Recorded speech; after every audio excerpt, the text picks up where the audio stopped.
Hi friends, welcome to Sandhya Prakash life style Tamil. இன்றைக்கி நம்ம சேனலில் என்ன வீடியோ பார்க்க போகிறோன்னு பார்த்தீங்கன்னா, மீஷோ அன்பாக்சிங் வீடியோ தான். அதாவது என்ன ப்ராடக்ட் வாங்கினேன் அப்படின்னு பார்த்தீங்கன்னா, பணியாரக்கல் தான் வாங்கினேன். இந்த பணியாரக்கல்லோட விலை பார்த்திங்கன்னா 260. வெயிட்டு வந்து வெயிட்லெஸ்ஸாக தான் இருக்குது, ரொம்ப வெயிட்டாலாம் இல்லை. நான்ஸ்டிக்குன்றதுனாலேயே என்னவோ வெயிட்டாலாம் இல்லை, ரொம்ப வெயிட்லெஸ்ஸாக தான் இருந்துச்சு. காற்று மாதிரி தான் இருந்துச்சு. அந்த மூடிக்கு மேலே போடுறது விசில் மாதிரி இருக்கும் இல்லைங்களா, அது வந்து கொடுத்துருக்காங்க. அதுதான் அந்த சென்டரில் இருக்கிறது. அப்புறம் இந்த ஸ்க்ரப்பர் பார்த்திங்கன்னா அதில் வாஷ் பண்ணக்கூடாதுங்க. இந்த பணியார கல் வந்து சுடுறதுக்கு முன்னாடி நான் எப்படி பழக்கிறேன் அப்படிங்கிறது தான் இந்த வீடியோவில் பார்க்க போகிறோம். ஓகே, இப்போ வந்து சில்வர் நாரோ, இப்போ முன்னாடி அவங்களே கொடுத்துருந்தாங்களே அந்த நாரோ யூஸ் பண்ணி தேய்க்கக்கூடாதுங்க. பஞ்சு மாதிரி இருக்கும் இல்லைங்களா, அந்த பச்சை கலரில் அந்த ஸ்க்ரப்பர் தான் யூஸ் பண்ணி அந்த குழியெல்லாம் நல்லா சோப் போட்டு தேய்ச்சி வாஷ் பண்ணி எடுத்துகிட்டு வந்துட்டேன். இப்போ அடுப்பில் வச்சு உடனே பணியாரம் சுட போகிறேனா அப்படின்னு கேட்டிங்கன்னா கண்டிப்பாக கிடையாது.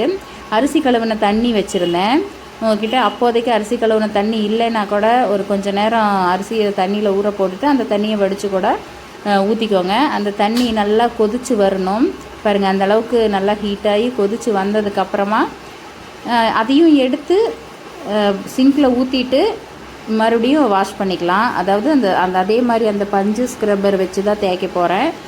சோப் போட்டு வாஷ் பண்ணுறதாலும் பண்ணிக்கலாம். நான் சோப் போடலை, அப்படியே ஸ்க்ரப் மட்டும் பண்ணிவிட்டு வாஷ் பண்ணி எடுத்துக்கிட்டேன். இப்போ திரும்ப அடுப்பில் வச்சுட்டு ஆயில் ஊற்றிருக்கேன். எதுக்காகன்னு பார்த்தீங்கன்னா, இப்போவும் பணியாரம் ஊற்றுறக்காக இல்லை, ஆயில் நல்லா போட்டுட்டு அந்த ஆயில் வந்து ஃபுல்லாக படுற மாதிரி தேய்ச்சி விட்டுக்கலாம்.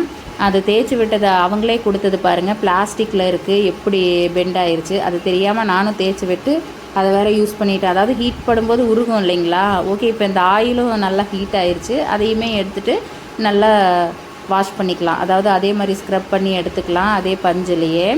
எதுவுமே வந்து சில்வர் நாரோ எதுவும் போட்டு தேய்க்கக்கூடாது. இந்த ஸ்க்ரப்பர் தான் யூஸ் பண்ணி தேய்ச்சாதாங்க பெஸ்ட்டாக இருக்கும். ஓகே, இப்போ வந்துட்டு பணியாரம் ஊற்ற போகிறேன்.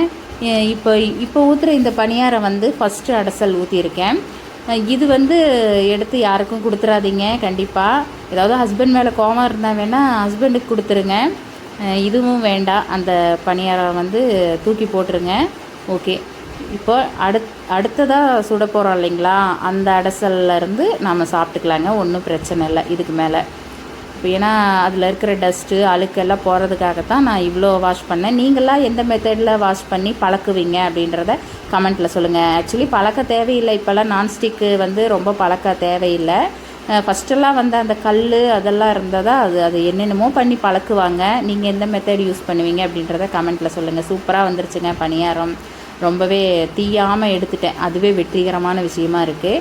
ஓகே, இதுக்கு பார்த்தீங்கன்னா நான் சாம்பார் தான் செஞ்சுருந்தேன். அதாவது தோசைக்காக நான் ரெடி பண்ணேன். சரி, இந்த கல் பழக்கிட்டு சுட்டு கொடுக்கலாம், பசங்க கேட்டுகிட்டே இருந்தாங்க அந்த கல்லை பார்த்த உடனே, அதனால் செஞ்சு கொடுத்துட்டேன். அதுக்கப்புறமா சோயா சங்க்ஸ் கிரேவி பண்ணியிருந்தேன். இதுக்கு தேங்காய் சட்னி வச்சா இன்னும் நல்லாயிருக்கும். தேங்க்ஸ் ஃபார் வாட்சிங் ஃப்ரெண்ட்ஸ். தொடர்ந்து சப்போர்ட் பண்ணுங்கள்.